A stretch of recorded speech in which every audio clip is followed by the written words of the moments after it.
Армения сделает выбор в пользу ЕАЭС или ЕС в надлежащее время. Так министр иностранных дел Армении Арарат Мирзоян прокомментировал вчерашнее заявление Владимира Путина.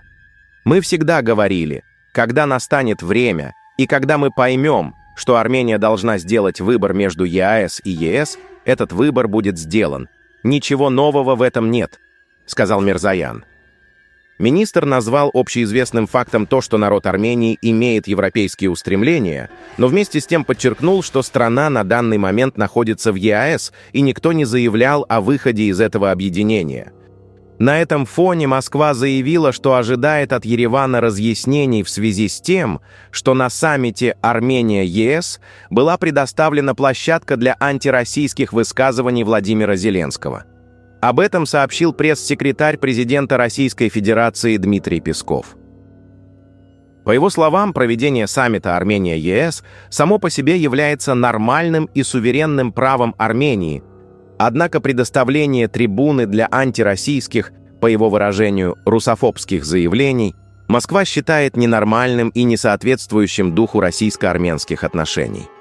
Песков отметил, что Россия хотела бы услышать разъяснения от Еревана в связи с визитом Зеленского, и добавил: «В Москве не понимают, почему премьер-министр Никол Пашинян не попытался сбалансировать своими заявлениями антироссийское выступление Зеленского». При этом он подчеркнул, что Армения проводит многовекторную внешнюю политику и обладает суверенным правом на проведение подобных международных мероприятий. Конечно, хотелось бы все-таки каких-то разъяснений от Еревана.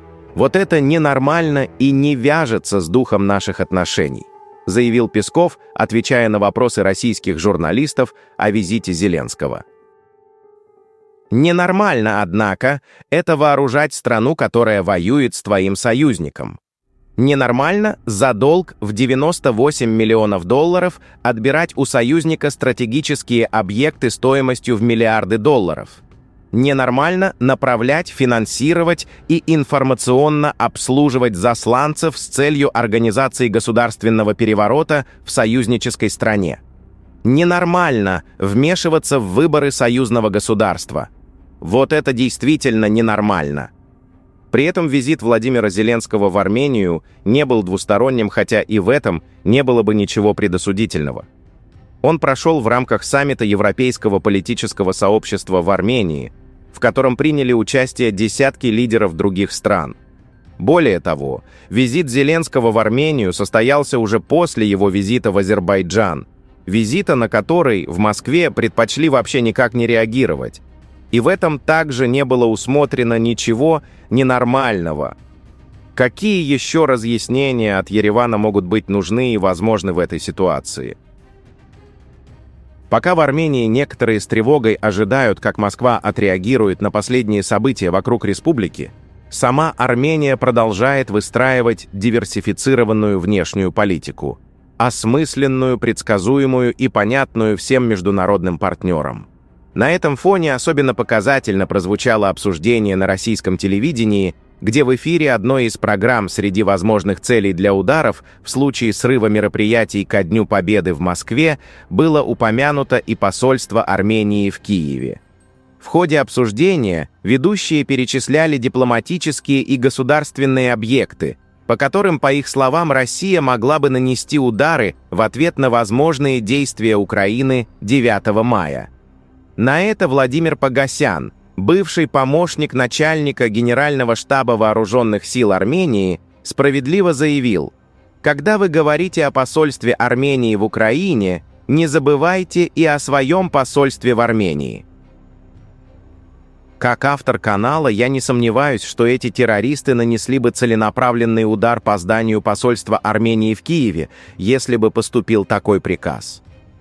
Но я сильно сомневаюсь в том, что это, мягко говоря, хоть как-то повысило бы авторитет России в Армении. Пусть бьют куда хотят. Пусть уничтожают остатки своего же человеческого облика. И именно сейчас я особенно хорошо понимаю, что имел в виду один мой армянский знакомый, который несколько лет тому назад сказал: «Спасибо тебе, Боже, что у Армении нет общей границы с Россией». Русские показали посольства, которые находятся на довольно большом расстоянии от Верховной Рады Украины. но не показали на карте посольства Китая, которое расположено напротив Мариинского парка, всего в 400 метрах от ВРУ. Это ближайшее к правительственному кварталу посольство, фактически находящееся в его пределах. Добавлю от себя, и в этом вся сущность этих угрожателей. Ударить по посольству Армении с удовольствием, а вот даже заикнуться о посольстве Китая ни в коем случае. Что, угрожалка еще не выросла? Так называемая проблема, что Украина уйдет в НАТО, была решена для Владимира Путина еще в 2008 году. Освежу память. В апреле 2008 года в Бухаресте прошел саммит НАТО, на котором по настоянию президента Франции Николя Саркози и канцлера Германии Ангелы Меркель Украине и Грузии было отказано в интеграции. Тогда же Путин заявил Джорджу Бушу-младшему, что не считает Украину государством, и Буш промолчал. Многие на Западе считают, что именно в 2008 году Россия нащупала предел прочности США и НАТО, поэтому после войны в Южной Осетии в августе того же года позволила себе признать эту республику и Абхазию. С другой стороны, в 2008 году произошло признание Западом Косово, после чего в Москве окончательно поняли, что Ялтинско-Потсдамская система международных отношений рухнула.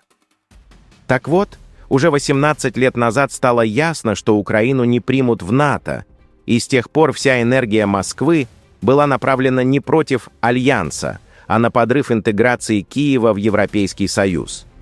Все остальное – пропаганда и пыль в глаза. Армянские подписчики из России сообщают армянским телеграм-каналам, что им начали поступать звонки якобы от ВЦИОМ с вопросами, которые представляются как инициатива структуры САР Ара Абрамяна. Задают следующие весьма примечательные вопросы. Являются ли они гражданами Армении?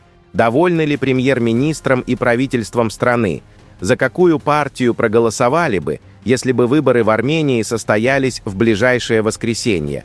За какую партию проголосовали бы, если бы среди участников не было партии «Гражданский договор»?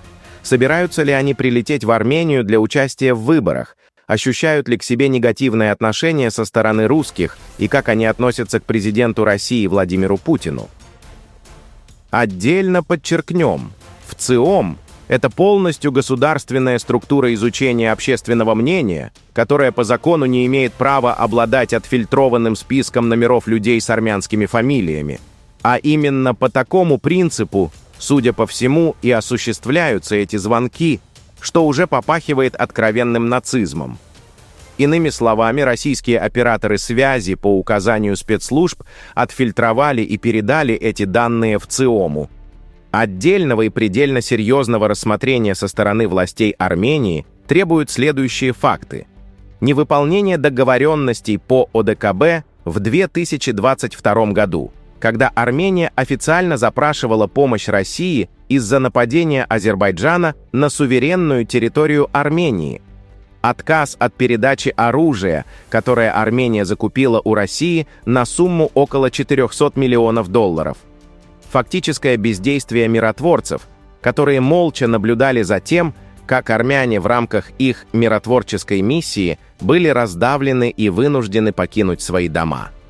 Зависимость от России как почти единственного торгового партнера и, как следствие, ограниченный доступ к другим международным рынкам. Косвенный, но крайне болезненный удар по экономике Армении через санкции против России и их влияние на ЕАЭС. Систематические нападки российских государственных СМИ, называющих армянскую демократию и свободы режимом. Финансирование России местных политических новобранцев, которые не способны связать двух слов и в прошлом нередко были коррупционерами и откровенными людоедами. Прямые заявления Путина о готовности к конфликту с Арменией.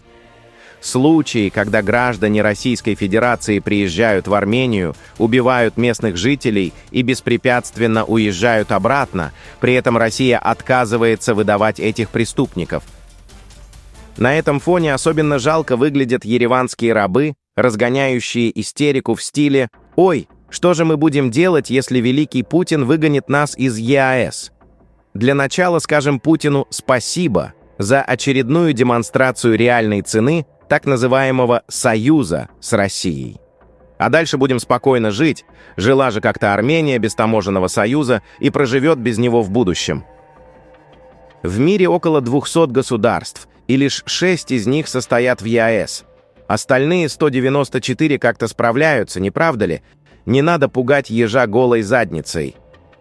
Тем временем президент Азербайджана Ильхам Алиев заявил: «Мы не ставили перед собой цель уничтожить Армению или отнять у нее независимость».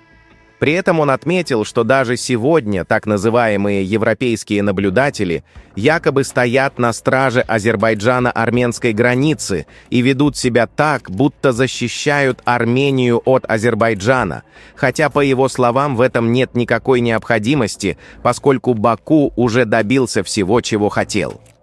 Параллельно азербайджанские СМИ сообщают, что сегодня из Азербайджана в Армению будет отправлено 16 вагонов дизельного топлива общим объемом 986 тонн. Кроме того, через территорию Азербайджана из России в Армению планируется еще одна грузоперевозка. 6 вагонов с удобрениями и 4 вагона с зерном. На этом фоне продолжаются работы по демаркации армяно-азербайджанской границы, заявил министр иностранных дел Азербайджана Джейхун Байрамов. Подписывайтесь на наш канал, чтобы не пропустить самые важные новости мира и Южного Кавказа.